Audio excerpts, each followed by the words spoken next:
I ended up continuing to preach, continuing to work, and after 31 years of service, it came time for me to retire. And I was so ready to retire. I was so done with all of that. I was going to retire, never look back, go fishing, have a good time, enjoy life. After all, I did what I was supposed to do there. I've been faithful in the ministry over here. Now it's my season. So I retire and I said, I'm gonna give myself 3 months. I retired in November. And I said, in January, I'm gonna put some pen to paper, I'm gonna get some new ministry ideas. We're gonna go at it this way, that way.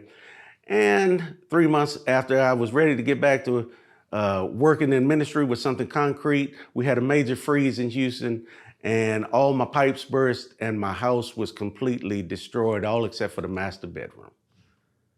I had to be dislocated, moved out of my house for 6 months, me and my family. Okay, all the while I feel like I'm grasping at straws and not really sure what direction the ministry was going, not sure why, this and that was going on. But once I get back to the house, it'll be smooth sailing from there. God's got me, everything is cool. Get back to the house. Wife is dealing with severe illnesses. Things began to pile up. The pandemic hit. Isolation. Now she can't go nowhere. Now her mental state is fragile. Her physical state is fragile. I'm on pins and needles having to make sure that she's okay, that nothing is going to happen, that depression doesn't take over my household. Still trying to do ministry, still trying to stay in the word and be encouraged. She gets better. And the better she got, the worse I got. To the point where I became very irritable. I don't do big crowds. Most of the time when I'm standing somewhere, I'm standing with my arms folded, always on alert. And people started telling me, and I can't sleep. I can't tell you today when the last time I had a good night's sleep was. And when I do get to sleep, it's nightmares of all sorts. But more recently, from work, things that happened 20 years ago, 30 years ago, brand new.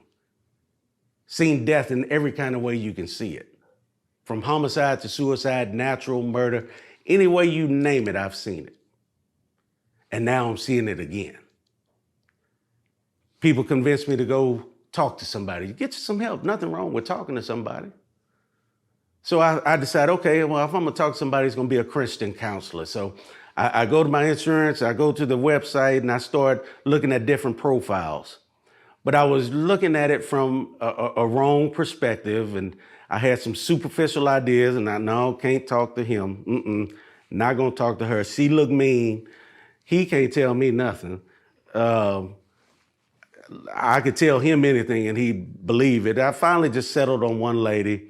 And she was cool. We talked a little bit and we connected a little bit. And she diagnosed me with PTSD. And I said, really? Evidently, everything that I had dealt with over the course of years, I had not properly dealt with it emotionally. That's not what I do. And now that I had all this free time, when I'm thinking it's going to be my season, as it were, I'm having to hash through all of these emotions and feelings and pent-up aggressions. Well, this therapist became unavailable and we really didn't click, so I stopped going to her until it began to get worse again. My wife says, you need to go talk to somebody. So I did the same thing this time. I'm looking through profiles, see who's easy to look at, who might not tell me what I want to hear. And nothing was settling in my spirit until I came across this one profile, and it read good. It said deals with PTSD and stress and anger management and all of these types of things, all of which I was dealing with, but it didn't have a picture. And I'm not just going to go sit up and talk to somebody if I don't even know what they look like. I need to know what I'm looking at. Finally, I gave in. And I said, God, if this is who I'm supposed to talk to, just let me know and work it out. I go and I make my first appointment, and I go in and I meet with this therapist. She's a younger woman. She's middle-aged, not too young, not too old.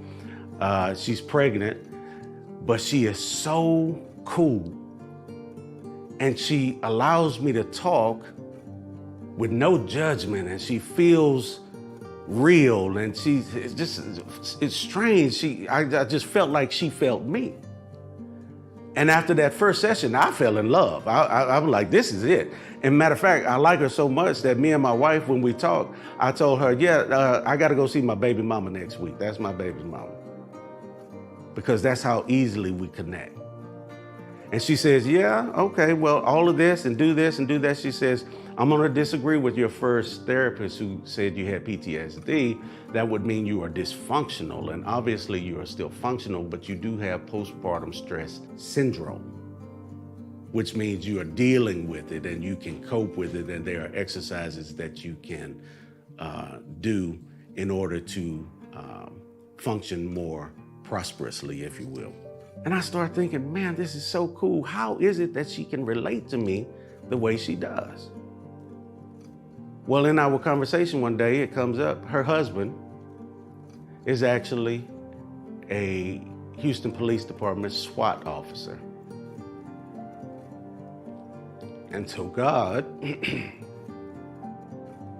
all along the way, knowing exactly what I needed, who I needed, where I needed to be, sent me to this woman without me even seeing a picture, in spite of my own reservations.